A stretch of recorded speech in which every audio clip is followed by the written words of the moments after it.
ଏକାଟିଆ ପଞ୍ଚାୟତରେ ଯେତେବେଳେ ଚଳିତ ନିର୍ବାଚନରେ ଗ୍ରାମ ପଞ୍ଚାୟତ ନିର୍ବାଚନ ହେଇଥିଲା, ଯୋଉ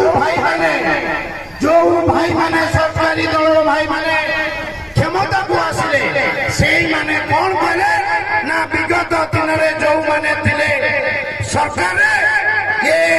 ଆତ୍ମଘୋଷିତ ଛଦ୍ମବେଶୀ କର୍ମବୀର ଯିଏ କହୁଛନ୍ତି ଏ ଅଞ୍ଚଳର ବିଧାୟକ,